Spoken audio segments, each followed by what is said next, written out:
you're definitely less, you definitely less energetic, Rich. Definitely. Yeah, I think we both are.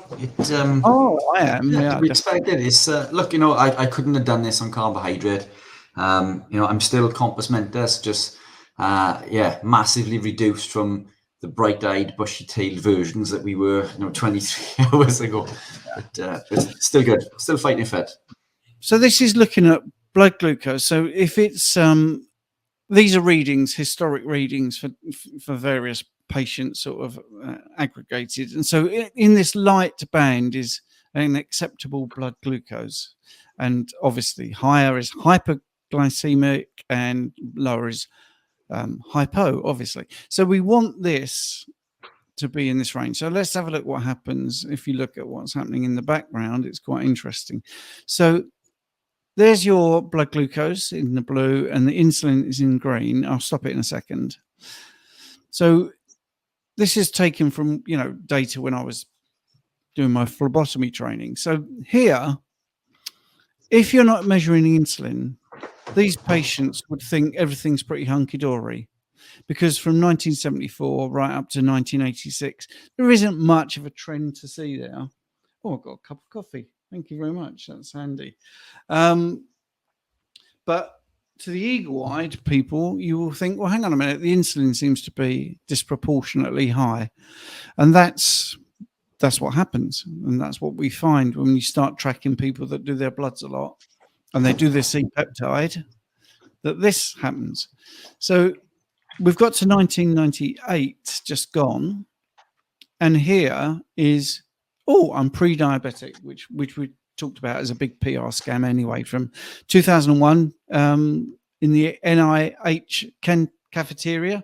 They came up with the term pre-diabetic, and 74 million United States residents suddenly became targeted because they was pre-diabetic. It was literally a PR type phrase. They wanted to get people to pay attention to this, not what I'm showing you, but to blood glucose.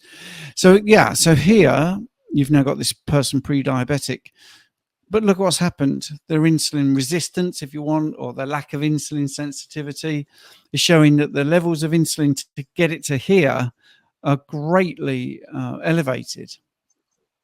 But we could have predicted that here.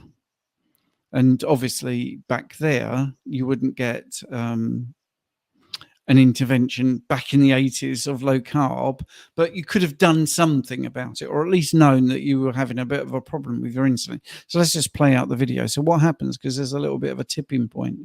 So we get to the tipping point.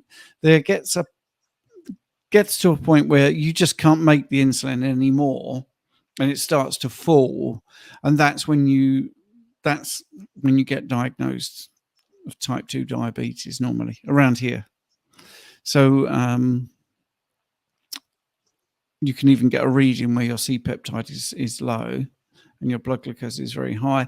And that's when you start to get your medications to bump up the insulin to bring this down.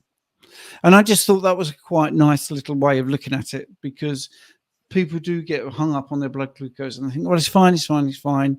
And this is me. I became pre-diabetic. So I bought into the PR campaign as well. And that is my story. That is not me, by the way. That is representative of quite a lot of data points of what can happen. So I just don't want people to think, well, my blood glucose is fine, everything's hunky-dory. You can't outrun a bad diet. That's what they say. So if you're looking at blood glucose only, that is not going to give you the picture you need. Things like fasted glucose, fasted insulin, C-peptide, really will tell you what's going on. So let me stop that share. And now someone there is coercing me to finish early, but I don't want to. Do you, Rich? I'll take your lead, my man. Whatever you want to do. It's very kind, isn't it? Because you guys had all your guests on and actually finished up early. It's been a great program. Thank you both so much. Well, yeah, but I would like to finish on 24 hours, Rich. What Do you not want to? Yeah, let's go for it. Okay. What did you think of that little video? Yeah, I mean, that's perfect. That's exactly what we spoke about with the unwins, in regards to the difference between blood glucose levels and insulin readings, and how going to the doctor isn't going to give you the full picture in regards to testing, to see if you're diabetic. This insulin resistance begins 10 to 15 years prior. So, that's absolutely perfect, isn't it? I think we touched base with it with somebody else as well that we were speaking to in regards to the curve with insulin and glucose. But yeah, that's a perfect diagram to illustrate the blood glucose is smack in the range, yet insulin is being elevated, behind the scenes. So why can't we just test for insulin? Why are we? I mean, we can test for insulin. It is a test we can do. But why don't we? Because it's not a test that they will do, which baffles me to no end. I don't know if you know the answer to that, but it's certainly a test that you'll have difficulty getting on the NHS. Well, everything is a fight. I mean, that's the issue, Rich. And I don't want to get all political like we've just been talking. They literally don't want you to have the knowledge. That's the thing. So when I first got trained, they didn't even want people to have glucose monitors. And I'm paraphrasing now, but literally said in the literature, we don't want to give the patient the power. That, literally that they don't want them to know. So glucose monitors, they did fight tooth and nail to stop them. And then obviously they became popular, and then continual glucose monitors, same sort of thing. They're quite expensive. The whole diabetes thing is shocking. In 1922, we didn't even know what insulin was, and it was discovered. The discovery of insulin was sold off, and the idea was that it would be free. That was the thing, that there was a patent on there, and they didn't want people to make money out of insulin. But there you go, that didn't happen either, did it? So anything that makes sense doesn't seem to happen, does it, in modern medicine? It seems to be it's all driven by money, basically. Yeah. Diabetes, someone's put in there. Yes. There we go. That's quite good. I like that. That's very quick. Yeah, snappy. And I'm actually going back to calories. Type 1 diabetes is one of the things I use to illustrate that calories are pointless, because it is all about insulin. So in 1922, what they discovered was insulin. So, but if you had type 1 diabetes in 1921, you would have died. But those people were eating as much as they could eat, maybe 10,000 calories, and they were still wasting away, because that's what happens when you got type 1 diabetes. You just waste away. So if calories mattered, then they wouldn't waste away, because they would be given more and more food. But as soon as they were given insulin, they didn't waste away. So that sort of proves that concept, that it isn't just calories. It's actually about insulin. It's about hormones and eating correctly.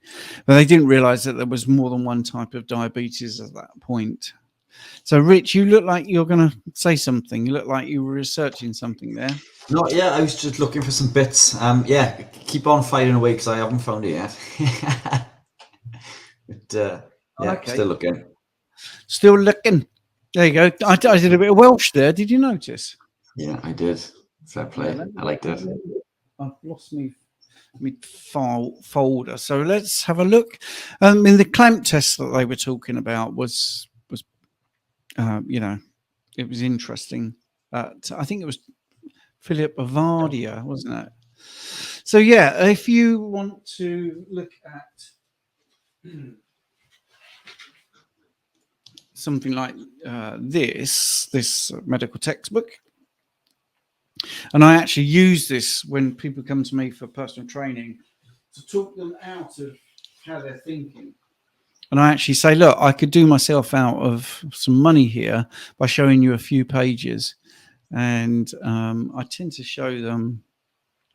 Let's see if I can get that up. And I'll screen share that as well. So this is the page I show them. I'm going to screen share it. And this nicely sums up insulin. Now, textbooks, medical textbooks are now sponsored by pharmaceutical companies. They never used to be. I don't know if I can make that a bit bigger. Yeah, I think I can. So this is what I show people, but I tend to just go straight to this bit. Therefore, when insulin is not available to promote glucose entry into the fat cells, fat storage is either greatly inhibited or blocked. When insulin is not available, fat storage is inhibited or blocked. All right, so no insulin, no fat storage. And then you've also got increased metabolic use of fat caused by insulin lack. All aspects of fat metabolism are greatly enhanced in the absence of insulin. So you've got no insulin, fat metabolism happens. So it's known. It's not a theory. It is actually known, isn't it, that insulin, if you've got lots of insulin, you're going to store fat and you can't burn it. But that makes sense as well, doesn't it? Because if your job is to store stuff, that's the hormone's job. I've got to push this fat into this cell. Why would you also allow fat to come out of the cell? It makes no sense. And the human body is pretty smart. So that would be one of the sort of planks in my armory when people start talking about calories and not believing that it's hormones. So you've got the type 1 diabetic who can have 10,000 calories and still fade away. Then you've got medical textbooks, physiology textbooks telling you that insulin will block fat burning or fat oxidation. So I think that's pretty good. And then you can go back to diabetics that are type 2 and inject insulin. As soon as they inject insulin, they're told to do it in different sites, because if you do the same site, you end up with a big blob of fat because it's lipogenic. I mean, that's what they do. So they will be told, do it in your thigh, then your stomach on one side, stomach on the other. And they say, because insulin is going to make you fat. So you've got type 1s proving it. You've got medical textbooks proving it. And you've also got type 2 diabetics proving it. Are you all right, Rich? Yeah, all good. You look like you want to go, which is fine. But do you not want to get to the finish line and actually say you did the 24 hours? Yes, for sure. Yeah, definitely. So yeah, one of the things that I was going to speak about with Sean Baker, but we didn't get a chance to. Now, Sean, I may be incorrect with this, but does he consume organ meats, or is he just? No, he's not a big fan of organ meats. So the issue with that within the community, for anybody that knows, anything about why we would put organ meats in, is something called the methionine to glycine ratio. Is that something that you've come across? Are you familiar with that? I think you've spoken about it in one of our live streams, but I'm more than happy to hear it again. Yeah, brilliant. So methionine is an essential sulfur-containing amino acid, and is the source of methyl groups for many of the biochemical reactions within the body. In particular, the folate cycle, MTHFR makes L-methylfolate, which donates a methyl group to homocysteine, forming methionine. Which is then made into something called SAMe. Now, SAMe is something within the body that tackles inflammation. It's responsible for detoxing the body. It makes neurotransmitters. So this is incredibly important. But methionine can be buffered by glycine. Now, the issue is excess methionine within the body causes us to waste glycine, and glycine we need to produce collagen. Now, the problem is that when we consume meat in its normal form, i.e. a piece of steak, etc., methionine outweighs glycine, if you like, if that's the correct terminology. Apologies, we are half asleep. It outweighs it, and it should be. I mean, the correct ratio that figures I've seen is probably around about 4-1, I believe, from memory. But eating it in the raw form doesn't equate to 4-1. So for us to increase that consumption of glycine to prevent that buffering, we'd need to get that from something like organ meats. Obviously, Sean doesn't consume any organ meats, and that glycine, methionine to glycine ratio is incredibly important. At least I believe it to be. So that would have been a fantastic little piece to get his thoughts on how he does that. I mean, you can, going back to something that we mentioned earlier. One of the things that I do is, like when I consume chicken, I'll consume the gristle and the cartilage on the bone, and that's where the glycine is. The same with steak, the part that's on the bone and the stringy bits. So that may, in fact, be enough to offset this ratio. But that would have been a fantastic talking point, I think, to get his opinion. If we ever get a chance to get him back on or go on to his, I'd love to get his opinion on that, because that's a big topic. Have you got any thoughts on that? Well, yeah, I mean, I think Sean is, as you saw when he comes on, he plows his own furrow, and he just wants to get out what information he wants to get out. So I don't know if he would want to talk about that, really, because his mind is so active. If something's bothering him, he wants to get that out there very quickly. But yeah, I mean, he'd be interested. Of course, he would be very interested in it. But when he came on, I don't know if you noticed, but I think he had a preset things he wanted to get off his chest, and which is great.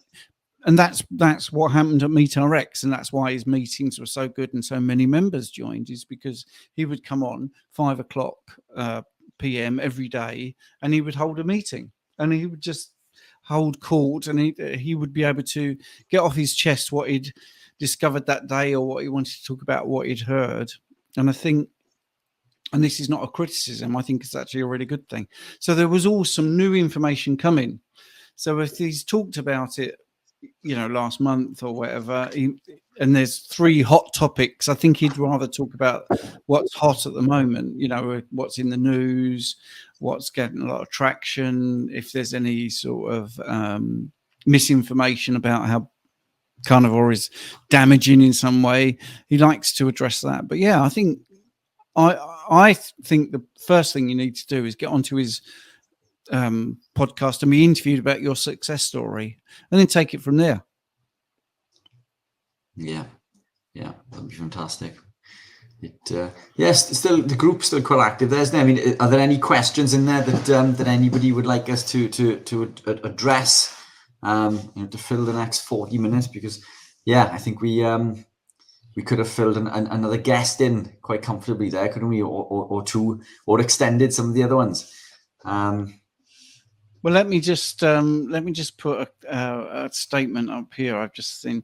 Well, I can't find it now. Oh, here it is. Let's put this in, because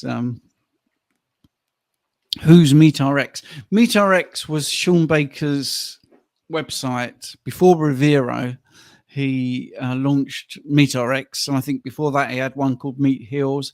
Anyway, MeetRx was like a coaching and just a big platform about carnivore, as the name implies, talking about meat being the thing that heals you. And that's where I got my coaching certificate for carnivore and fasting coaching certificate. And then what's happened is it's evolved. It's now Revero, because they wanted to scale it up, and they wanted to employ doctors rather than coaches, and attack the healthcare system and improve it beyond belief, and actually get it to be not disease management, but actually making people healthy. So that was MeetRx. Have you read? Can you see in the comments, Rich? I don't know what you see. Yeah, I can see the comments. I can see that that Jonathan's back, the composition consultant. I don't know if he's up for it or if you wanted to, but is it worth bringing him back on board? Nah, yeah, it's rubbish. For- Yeah, of course you can. Yeah, if you wanted to come, if you wanted to pop in, that's fine. You can use. I think I'd have to send him a different link. Let me have a look. Let me have a look. He's obviously listening because he's done that. I can send him a link. Bear with me.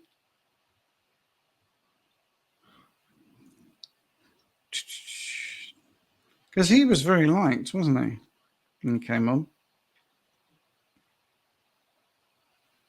You can't make it, unfortunately. Oh, right, okay. No, that's a shame. Never mind. Well, come on, we can come up with stuff. Let's have a look. Yeah. Can I eat birthday cake and pizza on Carnivore? There's a question. Can you eat birthday cake and pizza on Carnivore? Well, you can if you want, but it's not Carnivore. But you could put that day behind you and then just get back on the Carnivore. It's really that simple. He's free after 8. I'm not doing 25 hours. Yeah, I think one of the questions that he said a little earlier is there going to be a 24? Yeah, I think, yeah, potentially, isn't it? I mean, we could build off this one. Robert Kilt seems quite keen on doing an annual 24-hour. I think one thing's for certain, it definitely won't be a weekly or monthly. I think an annual is more than enough. But you know, I've been well impressed with the amount of participants, viewers, and questions that have been going in. And a lot of these guys have been popping back and forth, and they've been just as active as we have. You know, do you think the tin mackerel every day with steak is okay for a couple of times a week? Yeah, for sure. Mackerel is absolutely fantastic as long as the mackerel is not in any vegetable oil. Coming back to a point we made earlier, brine is going to be one of the better options. But yeah, mackerel is absolutely incredible. In fact, I mean, an interesting thing. See if I can find some bits here really quickly. I don't know if you want to talk for 2 seconds. Yeah, I can talk. I can. Zoe online has said, is it better to eat cooked organs in a given week, and how often and in what quantity to avoid overdosing on nutrients on Carnivore? But it does say rich, so it's for you to answer. I'm not overly bothered about organs myself. Sean Baker, as we just spoke about, he's not really bothered about organs. So that's quite a prescriptive answer. Is it better to eat cooked organs in a given week? Well, so let's do that. Let's parse it. So is it better to eat cooked organs in a given week? Well, yeah, if you want to eat organs, if you like liver, for instance, or kidney, it's not going to be deleterious. How often? Well, I wouldn't go mad, because then, yes, you could have some potentials for too many nutrients, but not many people do eat that amount of organs, and in what quantity. So do you want to answer it, Rich? Yeah, is it better to eat cooked organs in a given week, and how much? Cooked against raw, I guess, is one of the questions. Yeah, there are lots of people within the community who will eat raw liver. I'll be honest, I've never worked up to that one myself. I do eat liver. I do try to eat organ meats. Organ meats are the most nutrient dense food on the planet. I think the fear with organ meats comes from vitamin A, overdose of vitamin A. There's very little research in order for this, unfortunately, but I think we do need to take it with a pinch of salt. But it comes from explorers in the Antarctic, I believe, consuming polar bears' liver, which is stupidly high in vitamin A, and they overdosed from consuming the polar bear liver. But is it something like 100 or 1,000 times higher in a polar bear than it would be in a cow, for example? But for that reason, we're told to fear the overconsumption of vitamin A. So I would consume, or I typically do consume, around 500 grams of beef liver a week. I cut it into slices, and I will consume sort of one slice around 100 grams per day, or maybe 200 one day and miss the next. But I am a lover of organ meats. I love eating heart and kidney. Chicken hearts are absolutely fantastic. I don't know if you've ever tried them, but they're like little grapes. Fantastic little snacks, if organ meats could be a snack. But kidney, incredibly nice. And heart, I don't know if any of you guys have tried heart, but heart is absolutely fantastic. It's incredibly fatty. If you're one for fatty cuts of meats, heart is from pig or cow, calf, or whatever it may be. I'm a big lover of organ meats. But again, coming back to the point we made earlier with the methionine to glycine ratio, I mean, we know that we can get adequate amounts. It's just I fear for people who maybe don't consume, those stringy bits and the gristly bits on the bone and the steak, who are going to offset that methionine to glycine ratio. I mean, it would have been good to have debated it with someone. And maybe Sean does consume those gristly bits. I mean, I should imagine that he probably does, and therefore the methionine to glycine ratio is going to be fine. Any other questions there? Oh, we'll have a look. Yeah. That's why I was asking if you could see them, because you say, can you see the questions? What are your thoughts about, hang on a minute. What are your thoughts about the anabolic approach, e.g. adding something like white rice periodically to stay metabolically flexible? Again, so this whole thing about being, what would be the advantage? So I've experimented time after time. Hey, Paul, by the way. I know Paul. I mean, I've experimented many times in regards to refeeding, cycling carbs, timing carbs to specific windows, for power, strength, athletic performance, for anabolic effect. Now we know that carbohydrates do not further elicit any protein, any increase in muscle protein synthesis. We know that the co-ingestion of carbohydrates with protein does not build muscle more than just consuming adequate protein alone. So if you're looking to consume white rice in order to build more muscle, then if you were consuming enough protein, then that is not going to happen. What does build muscle or increase muscle protein synthesis is the co-ingestion of protein with fat. But I mean, there would be an argument maybe for muscle glycogen. Muscle glycogen may fill the muscle with more volume, allowing you to lift potentially heavier weights. But again, white rice would be my preference because it's lectin free. And that's what I would use for competition. So when it comes to competing, so the way that I would prep for a comp would be maybe 5 or 6 days out from a competition. I would reduce my dietary fat close to zero.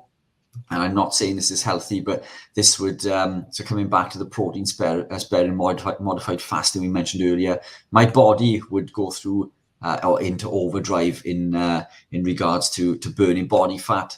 My body fat would become incredibly low, but I would always maintain a level of protein. So I do this for a little bit of time leading up to that. And then I would do a fat refeed. So I'd keep my protein the same, but I would consume higher cuts in order to fill the intracellular myolipids. So this is the fat within the muscle.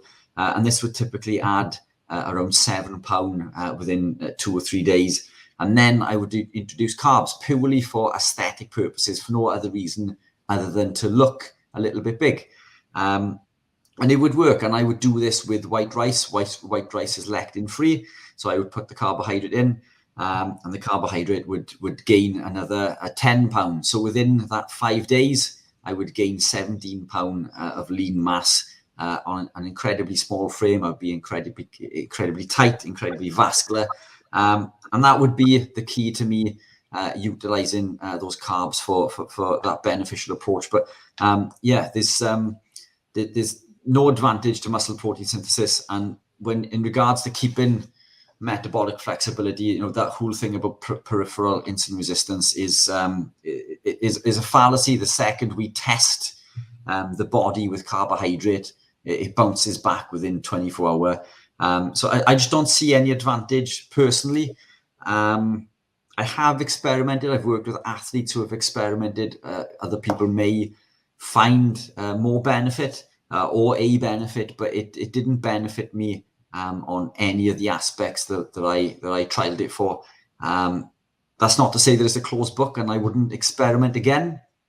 But I didn't notice any benefit other than for aesthetic purposes and competing on show day. But I'd be happy to hear anybody else's thoughts on that one.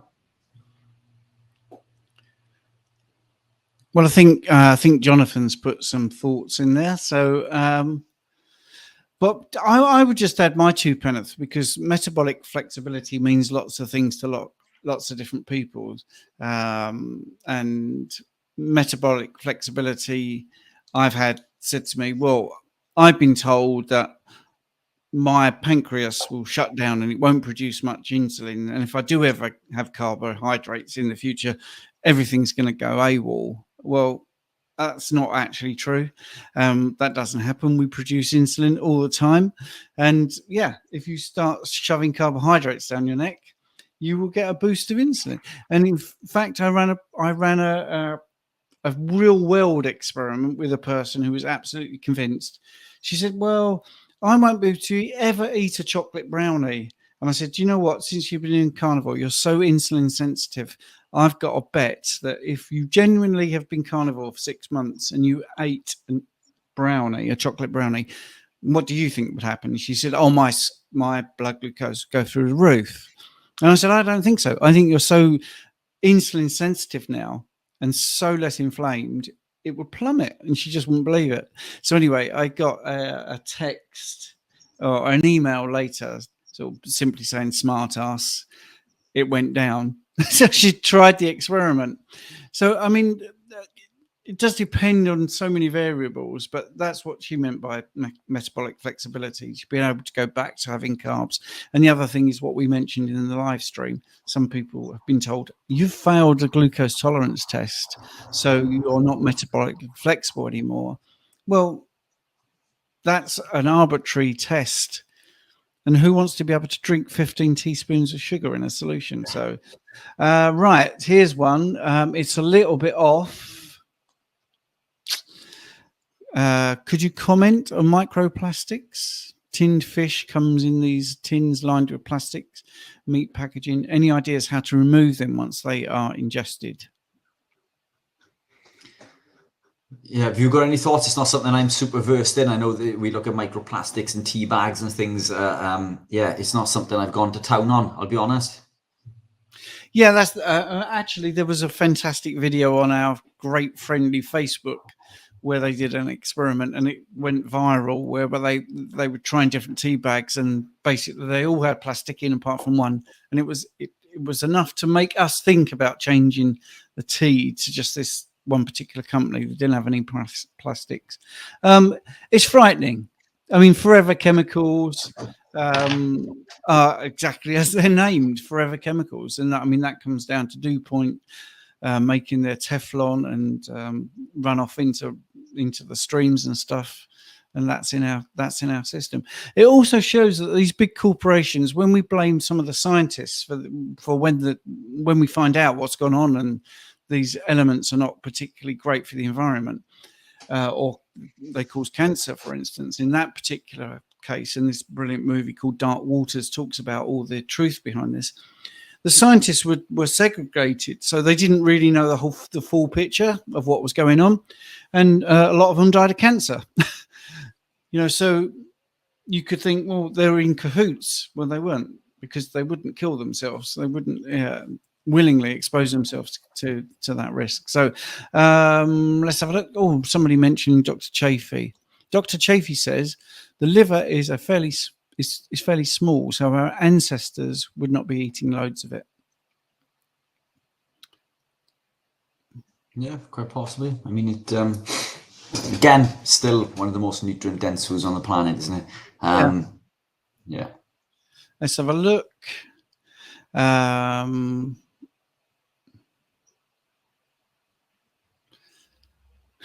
for you, Rich. In my opinion, if you want to be a professional, you would have to learn the false science, then rebel when you become qualified. And I know what you mean, Andy. When I finally did my exams for my diabetes and obesity specialist practitioner status, a lot of stuff about the diabetes I wrote, but didn't believe a word of it. I knew the answers they wanted. Put it that way. So you give them the answers they want, and then you go out into the real world and realize that what you've written would not actually work. So you have to do something else or go with the system. So that's that. I've had hearts, by the way. I've eaten heart. I did a what I eat in a day video for my YouTube channel and mentioned and showed how much meat you get for a £1. So if you're looking at trying to do carnivore on a budget, organ meats, heart in particular, is very inexpensive and a good way to get a lot of protein. And Rich is just letting me talk, so that's all right. I'll just carry on. Yeah, you've seen this, I'm guessing, from Phil, one of our guests from earlier. We look fresh, awake and fresh. Oh, you should have come back an hour ago. Yeah, what time was that?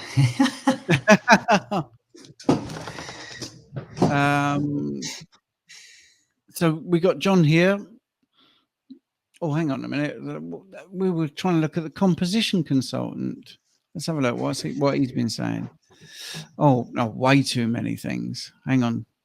Jonathan, I can't keep up with you. Right, this is what he's written about metabolic flexibility.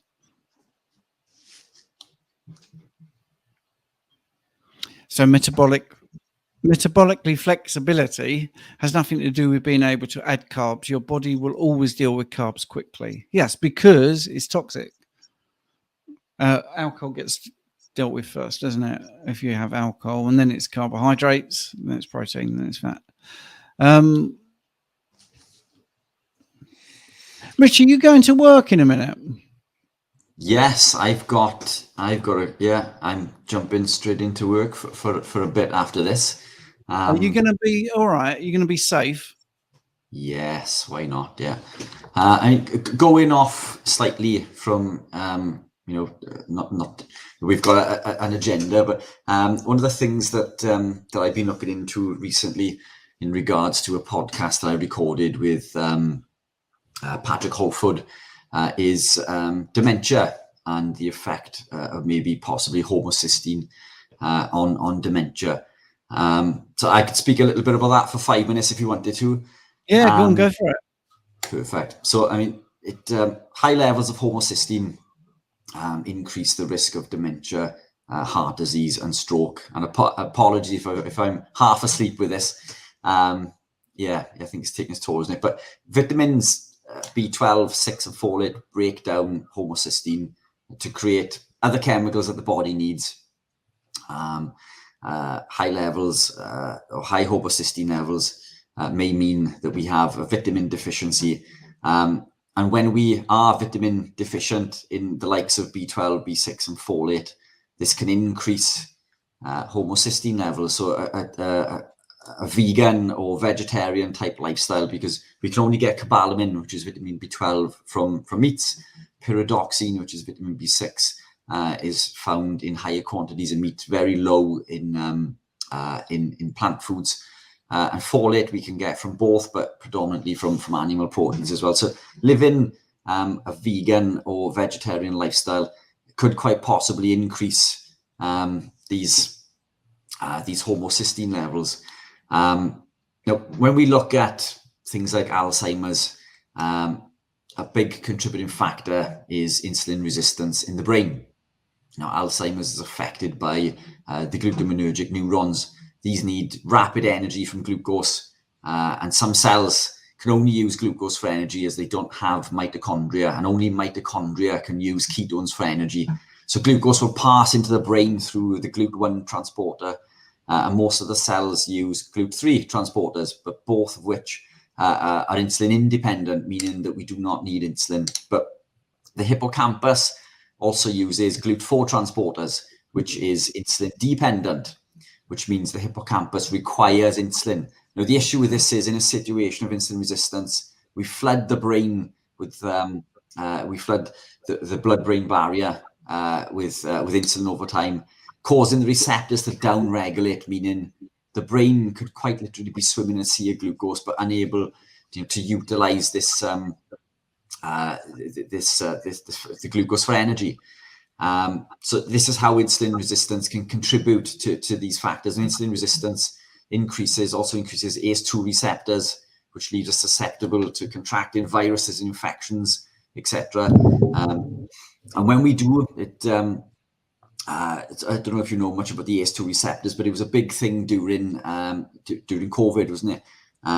So when we become insulin resistant, the body will create more ACE2 receptors, increasing our likelihood of contracting a virus.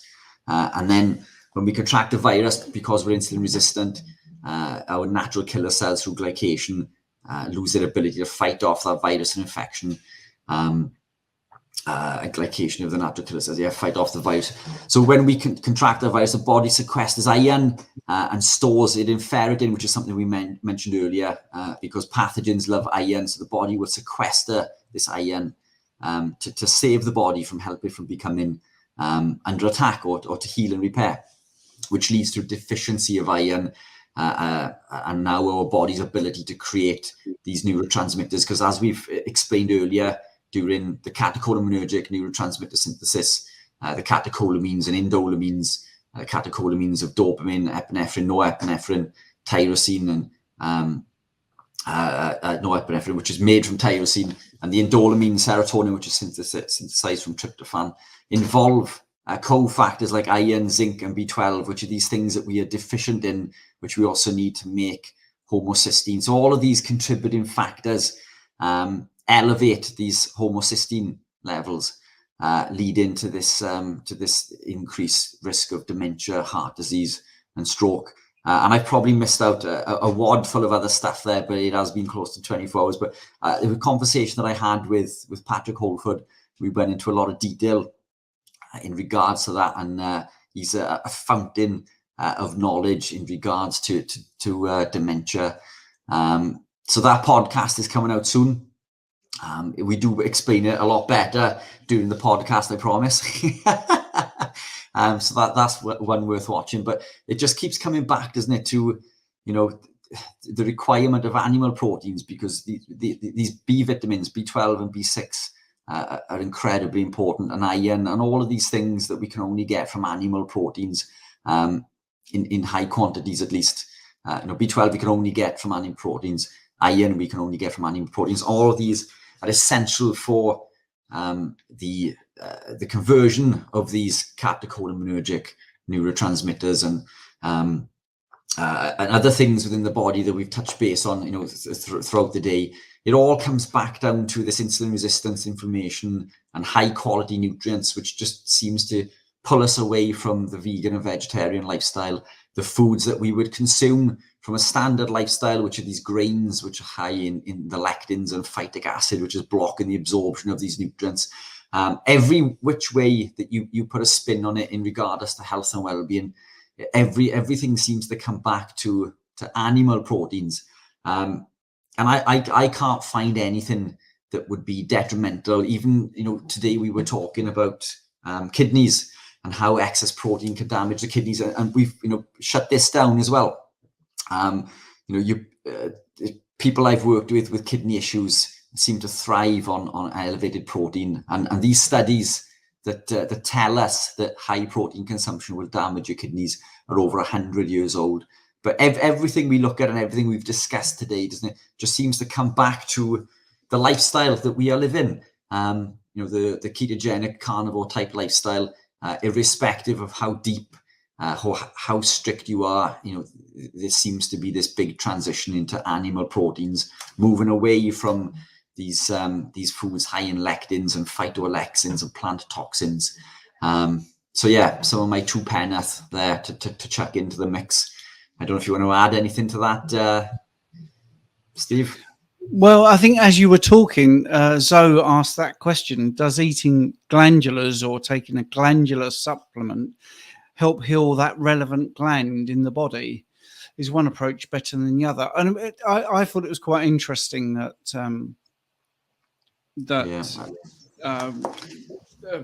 Dr. Philip of Avardia talked about eating the heart is actually good for the heart. So he's a heart expert and he's saying that, so there must be some evidence. He doesn't come into these things without things to back it up. So I would assume there may be some credence to that. What do you think, Rich? Yeah, I'd be inclined to a degree to agree. To be honest, it's everything else that we went through in regards to my understanding about cholesterol, lipid profiles, and everything else was spot on. So yeah, I mean, if that's something that he's brought up during the talk, I'd be inclined to believe that yeah. I'd rather get it through diet again over supplementation, but again, supplementation. If you can't eat these foods, and some people can't eat them, supplementation is fine, I guess. But I mean, it's obviously going to be cheaper to buy it in its raw form. Let me show you something I did when I was when I had a keto website. You'll like this one. This is not the glycemic index. This is the insulin index. And I think this should be more public. But this is just looking at, let me get rid of that thing from Zoe. So there's a bit more space on the thing. Hang on. Let me just hide that. Yeah, the insulin index. I mean, I did this because I just think insulin is more relevant to some people, what I talked about earlier with that little demonstration. So you can see on that, and this is basically the score. The lower the impact these foods have on the body's response is good. So butter has a very small, minimal response on insulin. I haven't put quantities on there because I just wanted to be clean and just give you some idea. And it pretty much correlates with the glycemic index, to be honest. But if you look at that, the white bread there is 100 and a whole wheat bread is 90. So these are pretty bad. Jelly beans 160, potatoes 121. And I often say to people who want to lose a bit of weight and improve their health, who are really reluctant to do carnivore, my approach is to target this area, actually. So you probably heard me talk about bananas and bread and potatoes. You might have heard me talk about potatoes today. And I'd say that take out the bread and potatoes. That's the first two things, and that makes a big difference. And I always get the pushback. Well, what if I have brown bread? And I'm like, well, no, just cut bread. Just cut bread because it's not that much. And that, by the way, is how they can say brown bread is healthier than white, because it is marginally, but brown bread is not as healthy as duck, for instance, so it's all relative, really. So the bread goes, and then the fruit, like the tropical fruits like bananas, that's a good thing. I don't have many people having a big problem with sweetened yogurt, actually. And jelly beans is a very American thing, but that, I suppose, that could just be replaced by any sort of candy like M&Ms or whatever. So yeah, I just thought that was quite an interesting read. Peanut butter there is quite surprising, but I suppose that's because it's very fatty, I'd imagine. So that was that. So that's a little bit of screen sharing for you. The website I ran was called Keto Body, but I don't run that anymore. So, question from Carl: for gaining muscle, is it 1 to 2 grams of protein? I don't know if that's meant to be 1.2, but I don't think so. I think it's 1 to 2 grams of protein per pound of lean body mass, or actual. You're muted, Rich. I must have done that by accident. That's the best way. Yeah, I think we've had a few variations from a few different of the guests today. I think generally it seemed to round down to, you know, a minimum of 1 to 1.25, wasn't it, per pound at least. But I wouldn't be concerned with going over that either. I mean, I work it out as 1 per pound generally as a minimum, but I'm not wedded to that in respect of, you know, I wouldn't go over it. I certainly wouldn't be scared to go well over that. Maintenance, I've always regarded as 0.5 grams per pound at the lower end. 0.82 is the minimum required to build, and 1 is a nice clean sort of average between the spread. But there's been figures between sort of 1 and 1.25, you know, expressed over the last 24 hours. And yeah, I'd be inclined to I certainly wouldn't be against 1.25. You know, I've gone, you know, 3 to 4 grams per pound at some point during competing and training, but I didn't notice any benefit to doing so. I think it becomes a case of diminishing returns, anywhere between 1 to 2 pound, and I think you'll be on song there. Yeah, that's great. I really like something Jonathan's put here about cortisol. It's a nice little soundbite, if I can just find it. And I'm sorry that I'm not on the ball as I was when we started this. 23 hours and I don't think either of us are, to be fair. I think yeah, but we've done all right. It's yeah. I'm gonna go through the names of the people that appeared today. I can't find it, Jonathan. I'm sorry, but it was something like cortisol doesn't cause high stress or something. It's a nice little soundbite. Oh, I think anyway. High cortisol is a result of high stress. It doesn't lead to high stress. There we are. That's it. Yeah, and that's a real common thing in mainstream medicine, where they look at the wrong point, if you see what I mean. Diabetes is a disease of high blood glucose. No, no, that's the marker. All right, but anyway, right, of something else. So if you don't mind, well, I could play a game with you, Rich. I could say, can you remember who appeared and could you thank them? How many do you reckon you could get? Or do you just want me to read it? My goodness. Should I see how many I can remember? Yeah, let's get a pen. Let me get a pen. And, oh, wow. Why you couldn't write this, could you? Right.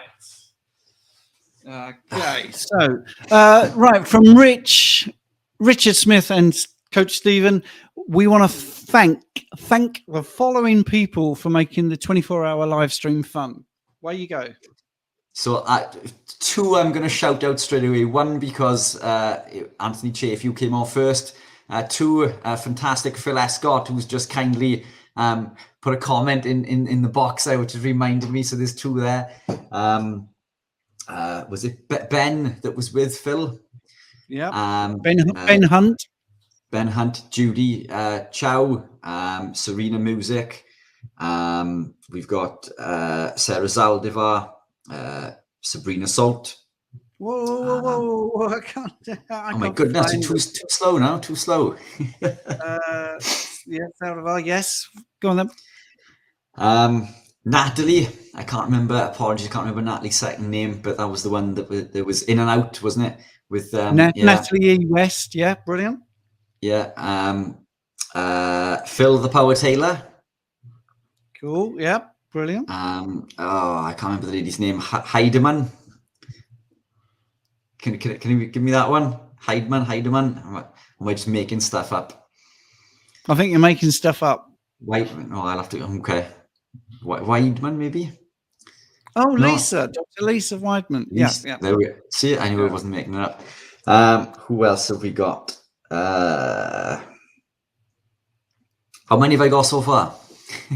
Not enough. Lily Kane. I feel like I'm going to do a Bruce Forsyth here. Your mate at the end, the cyclist. Yeah, Lily Kane, Sean Sakinovsky. Oh, yeah, right. Yes. Yes, Lily Kane, yes. David and Jen Unwin. Oh, well done, yes. Yeah, if I said Serena Music, surely that's got to be the majority of people there. Coach Bronson, Yes. Um, Well, yeah, Coach that's sponsor right. Jonathan. They could that one. Griffiths. Yep. Yeah. Composition consultant is what I was thinking of. Yes. I can see a few people, but I can't picture names. Colt. Yeah, you said Colt Milton, yeah. I've already said Colt, have I? Yeah, he did, yeah. Well, he's got 2 mentions. Brilliant. Kevin. Yeah, Kevin Stock. Yes. Right, shall I do the ones don't you cheat? Hang on, Sean Baker? Yeah. Philip. Yes, well done. I think you're cheating now. I have. Somebody's put down that blonde chick, so we can put that one in as well. Well, I can't believe you can't remember Dr. Robert Kiltz, who came twice, so which was really good. Yeah. Rachel Down from Boil and Broth, and Dr. Rachel Brown. Coach Emily. I can't believe you cheated. I'm disappointed in you. I didn't. It was the last one or two. Casey Rat. Yep. Pim Jansen. Robert Sykes, Keto Savage. Yes, yeah. He won't talk to you again. Professor Bart K. You missed him. Yeah. Jennifer, delighted to meet you. Jessica Henrad. And that's it. That's everybody. So well, I didn't do too badly for 24 hours of 24-hour live on 3 hours sleep. So 25 hours awake, I think that would be on 3 hours sleep. So yeah, I'll take it. How are you feeling? I'm feeling good. I think I struggled, and it's not because of Sean. It was the 23rd hour. I really struggled, and I think I did nod off. So that's full transparency there for about a billionth of a second. And then I know that was spotted because we had some messages saying, Stephen, you need to have some salty water or do something. So I just want to say, I think it's been made brilliant by the guests. They've all been really good.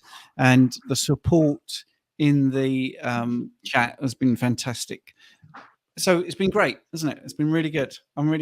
We got 60 seconds left. So yeah, Rich, 2 things. I just like to thank everybody that's come on, given up their time to do so. Massively appreciated. I'd like to thank everybody that's come on and supported with the questions and supported us in general. And finally, you, Stephen. I mean, you've organised this, and again, earlier we mentioned it with Judy. You've spent weeks organising this, giving up your time, giving up your working hours. You haven't earned any money for this. None of us have, but you've taken time out of your daily working routine to put this together. I think it's been successful. I think if we do it next year, it'll be even better again. And yeah, super excited and glad to be a part of it. So thank you for the invitation. That's okay, and that's very kind of you, but I couldn't have done it without you, and I keep saying that, and I absolutely 100% mean it. 24 hours, we got there. It's just clicked. 24 hours. So yeah, thank you everybody that tuned in, but the guests in particular, thank you so much. So I got a little bit emotional there. Yeah, thank you. You really turned up and did brilliantly.